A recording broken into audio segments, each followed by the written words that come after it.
Welcome back, everyone. Dustin here again, Average Guy HiFi, with another two-channel review for you guys. So, sorry for the delay. This is a little bit kind of part of my busy season when it comes to work, so that comes first. As most of you guys know, I kind of do this on the side, kind of like a passion project. I'm driving around on the weekends trying to grab gear, but Monday through Friday, I'm working 40 to 50 hours. So I try to sneak these videos in, and I really missed last week's video, so I apologize about that. Again, I'm trying to do one video a week, but life kind of gets in the way sometimes. So what I have here is a set of speakers that I've really been wanting to review for you guys for a long time. And these are the JBL Studio 530 bookshelf speakers. So you guys already probably know that. If you follow this channel, you're probably a little bit of an audio junkie like I am. But these are a pair of JBL speakers that I've always wanted to try. Anything along their newer studio line, I've always wanted to give them a shot, and I've been listening to these now for about a week and a half now and just been super happy with them. They have wonderful sound to them, but we'll get into that a little bit later.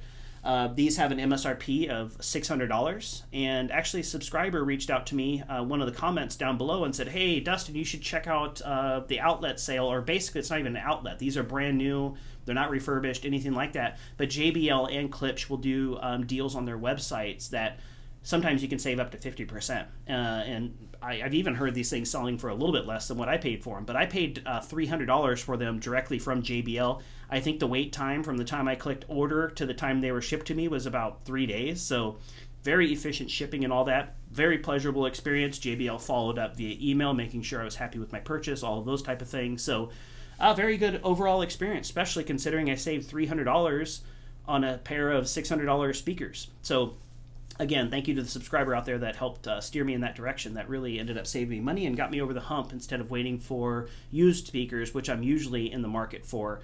Again, I'm trying to make this channel more towards helping people save a little bit of money, and then also giving the pretty much basic advice and then overall thoughts of how I feel about this equipment instead of really diving too deep into it. Like Cheap Audio Man, he's so into music and so into sound that if you listen to his videos, you know, if hopefully we have some cross traffic when it comes to speakers, because I'm more of an overview person. But if you listen to his videos, the way he describes sound and different CDs that he's listening to him, that really is kind of taking it to the next level. But trying to keep these videos a little bit more brief, and then also just more of an overview, and then my initial thoughts after owning hundreds of pairs of speakers over the years. So anyway, these Studio 530s, again, picked them up at the JBL site. They shipped them out to me. Been listening to them now. Very happy with them. I'm going to list them for $300, what I paid for them, which is kind of another funny thing in this hobby. Sometimes if you get a good deal, you can actually listen to them for a couple weeks or a month or whatever, and then end up selling them for what you paid for them. So you're kind of out of pocket. And with the nature of this channel, with the amount of equipment that I'm buying and bringing through here, I really need to be able to do that. Every once in a while I lose money, and it's like, it's hard to keep this thing going if I'm going to be losing chunks of change when it comes to trying to flip this stuff back to the market there. But anyway, these have a frequency response that's rated down to about 45 hertz. I totally believe it. Had nice low-end sound. It says about up to 40,000 hertz when it comes to the high frequencies, but many reviewers out there have kind of called them out and done tests on these where they measure it, and it doesn't seem like it gets up that high when it comes to the frequency. But anyway, believable on the 45 hertz, not believable on the 40,000. That seems to be a little bit optimistic. They have a this is about as non-efficient speakers as I've ever owned. I think I've gone down to about 84 dB when it comes to the sensitivity. These are 86 dB. They're also 6 ohm speakers. JBL recommends 25 watts to 125 watts. I've been driving him with my Emotiva mono block, so giving him plenty of juice. Didn't notice any kind of, real hard to drive or anything like that. But again, I'm giving him a lot of power, and I've got him in a relatively small room. So they put out plenty of good sound, nice deep bass, the whole thing. Didn't seem any more particular when it comes to driving them than my other speakers. But maybe if you have like a lower powered receiver, something along those lines, these might be a little bit more on the challenging side, especially if you're trying to drive them up to the higher volumes. They have a 1-inch tweeter. They have a 5 1/4 inch woofer. I'll show you what that looks like. Here's the grill.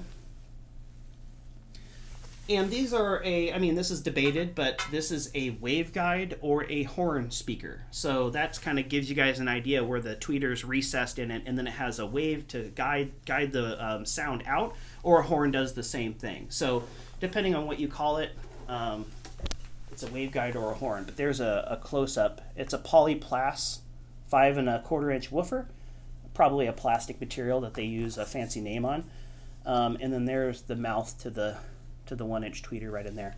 These do have a nice tapered cabinet on them, so they look a little bit smaller in person when you have them in your place. There's rear ported, and then the 5-way binding posts on the back. So actually a very attractive speaker. Again, I was a little bit nervous about the looks. I haven't been a real big fan of like the Studio, JBL Studio series, but I think these things look much better in person with the tapered cabinets and all that type of stuff. They don't look as large. Now from the front end, they definitely look pretty large. They're about 18 3/8 inches tall, so they're fairly tall speaker. They're about 8 7/16 inches wide, and then about 8 3/4 inches deep. So not a small speaker, that's for sure, but not huge either. And JBL actually includes something really cool. If you want to use these speakers without that grill that I was showing you, this right here is just a plastic cover that will cover up, here I'll just show you. It'll cover up the holes that are left by from the grill right there. Obviously you wouldn't want to keep the speaker looking like that if you do it without the grills, but this little piece right here just clips in. I tried doing this a couple times and it's not, to really be careful with getting it in there straight. But that way it kind of cleans up that waveguide or that horn a little bit. So they weigh about 17 pounds. So again, I mean, pick these things up directly from JBL. They come with the full warranty. A lot of you guys know I buy stuff on the used market, so sometimes I'm kind of SOL when it comes to getting something home and having an issue. But I think sometimes if you could really time things correctly when it comes to purchasing directly from these manufacturers, you can end up saving a lot of money and then have the peace of mind with the warranty and everything as well too. Anyway, this ran a little bit long, so let's just show you how these things sound. We're going to use, people have been blasting me for using Daft Punk. You know, that's I've been using that CD just because it really shows off the dynamics, but I've got Adele. Hopefully that makes somebody a little bit happier out there with my music choice. These aren't songs that I would listen to driving by in my car. I'm more of a kind of an 80s guy, 90s country, like a little bit of 90s rap. That's kind of what I would mainly be listening to, but Adele really, again, is another one of those just beautiful voices, and they have some good dynamics in the songs. So we'll just play some Adele, and then we'll compare these JBL Studio 530s to the Klipsch RP600Ms. And obviously, like Gene over at Audioholics always says, listening to speakers on a YouTube video is not the best way or even a good way to kind of distinguish between sounds. But I like to break up my videos. You can hear different subtle differences just going from one speaker to the next right after each other playing the same song. But really, you guys should be getting out there and trying to listen to these things in person if you have a chance. But, you know, I didn't have a chance with these since I purchased them directly from the JBL website, but been super happy with them. So, rambling on here. Let's go over there and listen to some Adele.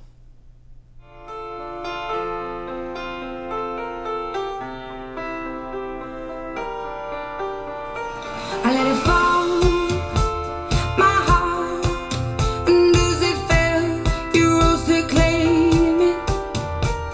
It was dark, and I was over, until you kissed my lips, and you saved me. My hands, they're strong,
right, hope you guys enjoyed that sound portion of the video. Again, the best way is obviously to go out and listen to these speakers in person, but sometimes we just don't have that opportunity. So that's the reason I incorporate them into my channel. So I just want to show you guys, you know, the same settings, the same amplifiers, the same CD, the same song, just compare them side by side. And you can notice some nuances, but really listening to these things in person is the only way to do it. So now we're on to my favorite part of the video. This is where I give you guys 5 categories, and then I average those out and give you guys the average guy HiFi score. So the qualities when it comes to 2-channel are quality, just the overall quality of the cabinet. We go to sound, obviously. We go to the MSRP pricing, kind of where it stacks up to the competition.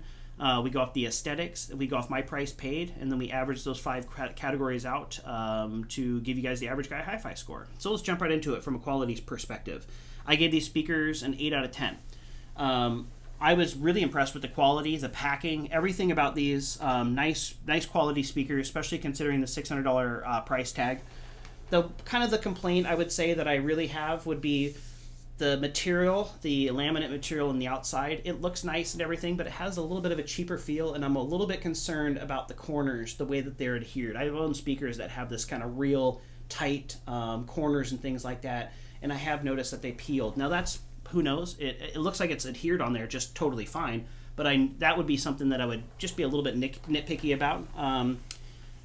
Other than that, it's kind of a pretty standard speaker. It has nice quality binding posts on the back, same as the Klipsch. They're actually a little bit nicer than the Klipsch binding posts. The port, I have heard people complain about this port because of chuffing. If you ask it to do too much, that little 5 1/4 inch woofer, you can get a little bit of turbulence out of this port. I didn't notice anything in my room. That's just kind of what I'm going off of what others have said, multiple other people. But I think Klipsch did a little bit better job designing that port on the back there to reduce any chuffing. Other than that, the cabinet's nice and sturdy. The materials feel nice quality, all of that type of stuff. Rubber surround on the woofer, nice quality binding posts. 8 out of 10 overall. Good score when it comes to quality. Sound, I gave it an 8.5 out of 10. And to give you an example, I gave the Klipsch a 9 out of 10. So very close when it comes to sound. I was expecting these to be, you know, just my preconceived notions, what I've read online before I got these, what I've listened to what other owners have said about these. I was expecting them to be brighter than they really were. These are just the way that I would describe both of these speakers, they're both very fun. I think the Klipsch digs a little bit deeper. I think the mid bass on the JBL is a little bit better. I think the JBL is a little bit more laid back when it comes to tweeter, not in a bad way, just different ears. You know, you might really like that extra sparkle that the Klipsch RP series adds, but neither one of these I would call bright speakers by any means. I would call both of these speakers fun. The Klipsch goes a little bit deeper with bass. The JBL has a little bit more mid bass. The JBL might be a little bit more laid back on the high end. The Klipsch might be a little bit more forward on the high end. But really, unless you're just A-Bing these things side by side, they're going to be closer than what you would really expect out of there. And that's really kind of unusual considering the 6 ohms, 86 dB versus the Klipsch, you know, 8 ohms, more efficient sensitivity rating. But anyway, that's kind of one of the dreams of this channel. If I could make this thing into like a career, I would love to have a little office where I just let people come in and A/B these things, put a blanket up, and then let them sit and see if you can kind of tell the difference. That's really the dream. I would love to be able to implement something like that. And people keep telling me to sign up for Patreon so they could donate, so I can buy more speakers, all that type of stuff. But right now my main job just kind of takes precedent. Obviously, I got to be able to afford this stuff. So maybe down the road. Keep me in mind. But basically, sound perspective, 8.5 out of 10, very good score there. They really, really are great sounding speakers, especially if you could pick them up at that $300 price tag. I think that these are, my money would go towards these JBLs over these RP600Ms because of the $300 price tag. You know, that's a lot of money when you're dealing with $600 speakers and get 50% off. My money would go towards the JBLs, I'll put it that way. But they both sound very good. Sound, 8.5 out of 10. MSRP price, I gave them an 8 out of 10. I think JBL was really onto something with this whole studio series. I've only owned a couple of them, but this one here, for a bookshelf speaker, really, for $600, I think it does a very, very good job. Kind of filling the room, has an excellent sound stage. The quality is all there.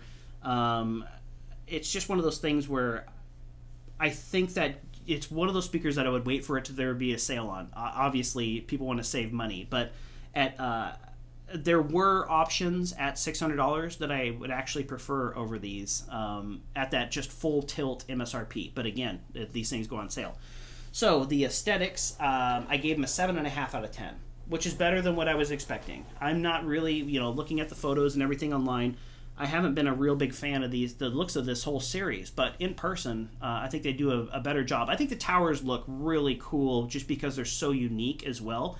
But for whatever reason, the bookshelf, I think that JBL really left something. They should have made a, JBL, I hope you're following this, you guys should have made a center channel that had the exact same horn waveguide and then 2 of the 5.25-inch woofers to match the bookshelves or match some of the smaller towers. I think that left a little bit on the table there. You did make a center for this, but it should have been just aesthetically exactly the same as this speaker, just in the center channel kind of MTM version of it. But this is a love it or hate it relationship. I think that the clips, that's the reason I put these here, just so you guys can kind of compare. Some people hate the copper. No worries there. That's definitely everybody's opinion. It seems like a lot of people just don't like the copper. I happen to like it.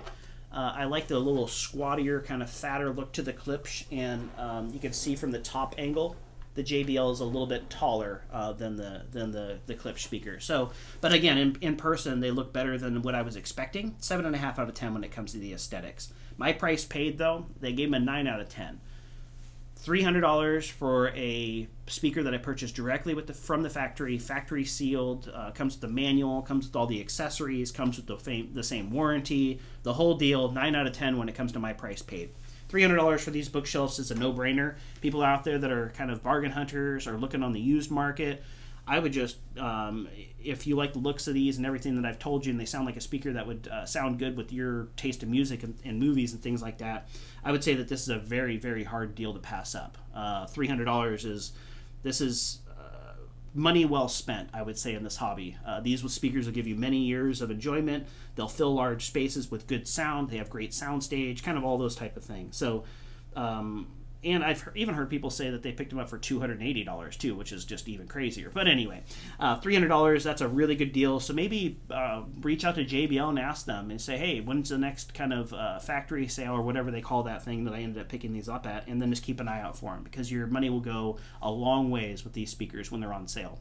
So we got a quality 8 out of 10. We've got the sound 8.5 out of 10. We got the MSRP 8 out of 10. We got the aesthetics 7.5 out of 10. We have the my price paid 9 out of 10. That's 41 out of 50, which is an 82% average guy HiFi score.